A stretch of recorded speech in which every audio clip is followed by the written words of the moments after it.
శ్రీ గణేశాయ నమః. శ్రీరామ ద్వాదశ నామ స్తోత్రం.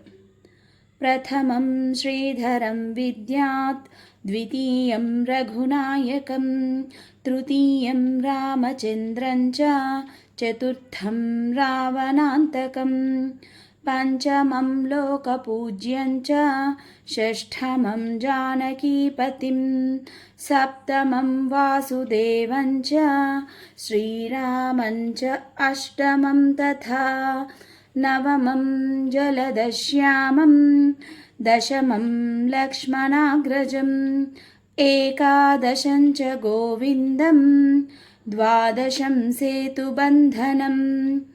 ద్వాదశైతాని నామాని యః పఠేత్ శ్రద్ధయాన్వితః, అర్ధరాత్రే తు ద్వాదశ్యాం కుష్ఠదారిద్ర్యనాశనం.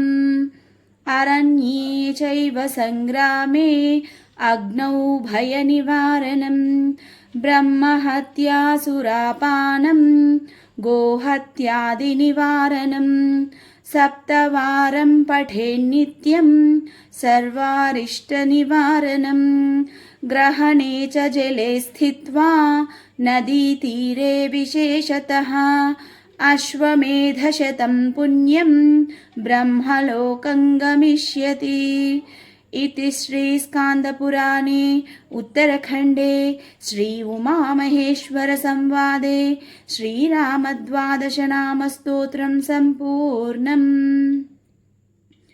ఫలశ్రుతి తెలుసుకుందాము. శ్రీరామ ద్వాదశనామ స్తోత్రాన్ని ప్రతిరోజు పఠించడం వల్ల దరిద్రము, కుష్ఠువ్యాధి, అరణ్య యుద్ధ భయాలు, సకల అరిష్టాలు తొలగిపోతాయి.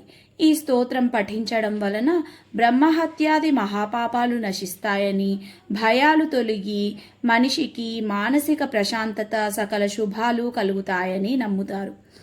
ద్వాదశైతాని నామాని యః పఠేత్ శృణుయాన్వితః, అర్ధరాత్రే తు ద్వాదశ్యాం కుష్ఠదారిద్ర్యనాశనం.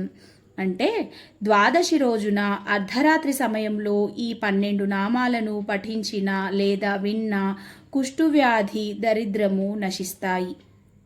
అలాగే అరణ్యే చైవ సంగ్రామే అగ్నౌ భయ నివారణం, బ్రహ్మహత్యా సురాపానం గోహత్యాది నివారణం.